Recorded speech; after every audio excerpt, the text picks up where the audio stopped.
Special attention dedicated to improving connections between all three towns for all modes, including walking, biking, transit, and of course, driving.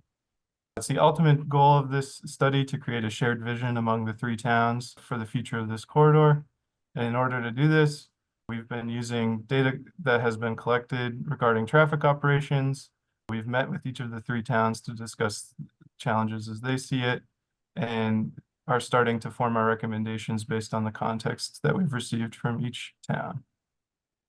Just a little overview on the corridor. The area for the study includes about 8 miles of roadway between Middleborough, Rochester, and Wareham.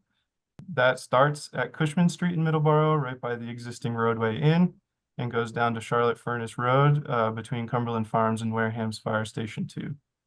The corridor currently includes industrial, commercial, and residential uses, as well as one signalized intersection at the intersection of County Road or Route 58 and Route 28 in Rochester.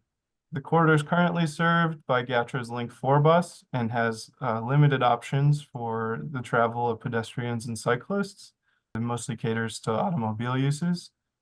And a couple of considerations that are important in the development of this project are Rochester's potential 40R housing development on the corner of 28 and 58, and the continued growth of Wareham's commercial uses along their portion of the corridor.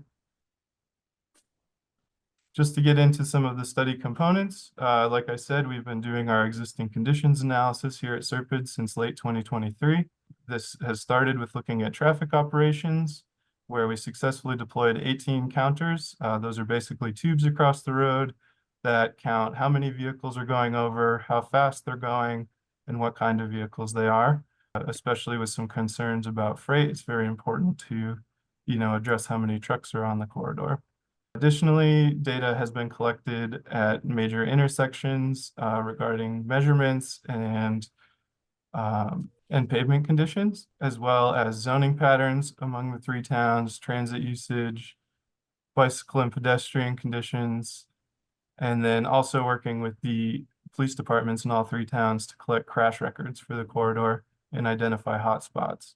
We've also been working with our environmental department in the towns to identify environmentally sensitive areas that may impact development potential or fixes along the roadway, and collected census data, especially paying attention to factors like age, disability, and vehicle ownership along the corridor. The next component of the study that we're currently in is looking at future conditions along the corridor and collecting public input from residents within the communities in order to address future challenges.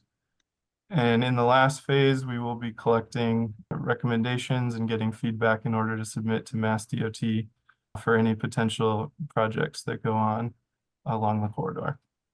And now I'm going to turn it over to Andrea to discuss the timeline for the project.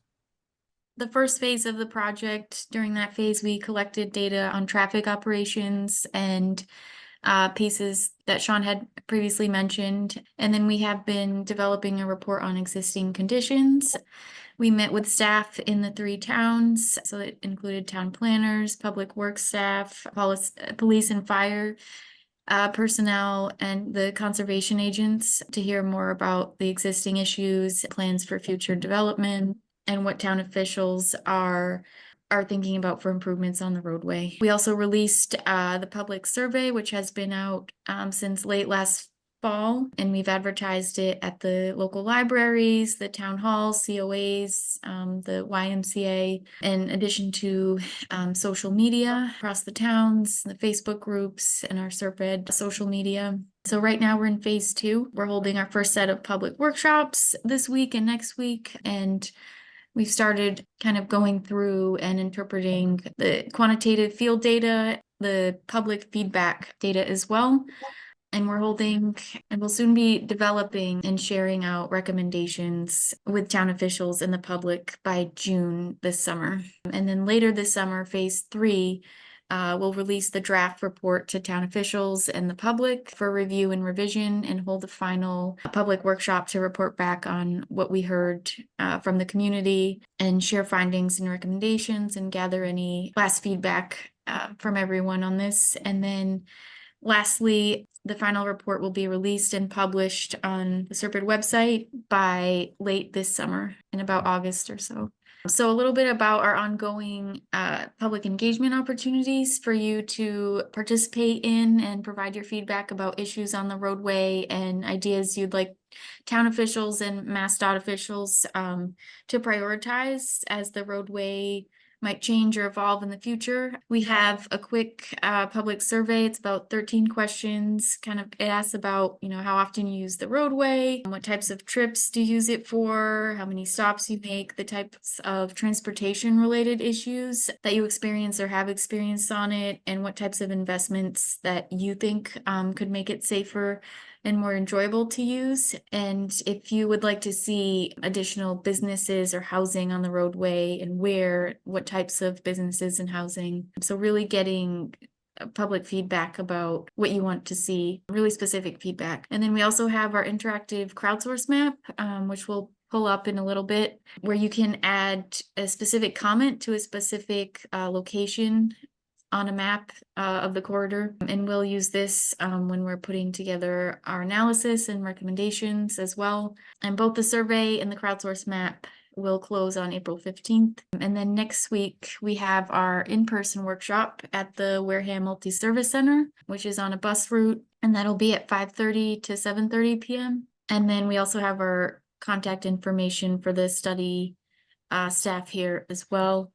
And you can also find more information on our website, which I will pop in the chat soon. And I just wanted to emphasize the purpose of community feedback and your participation in the study. So some of our staff working on this are from out of town, and we don't use the road regularly. And we want to hear from people who are in the community and who do regularly use this road. What are the issues on it? You know the issues better than we do, and we want to make sure that your feedback and voices get incorporated in the work that we do and the recommendations that we put forward to MassDOT officials and town officials. And we want to incorporate diverse local voices and experiences in making a plan for the future of this corridor. Whatever that might look like. It's your community and it's not ours, and we want to make sure your feedback is incorporated in that. And then just to share some initial survey results that we've collected so far. Right now, we've received about 200 surveys, most coming from residents in Middleborough, followed by Wareham. And some themes that are coming up so far, not surprising. Most people are driving alone on 28 and using it at least 2 to 3 times a week. And then at least half of the respondents so far are saying that they're experiencing issues turning in and out of the side streets and having issues with high speed of vehicles. And then now we wanted to open it up. This is the purpose of the meeting today, to hear from you folks about issues that you're experiencing on this road and the types of improvements you want to see. So Sean is going to pull up our crowdsource map, and we are going to record your feedback.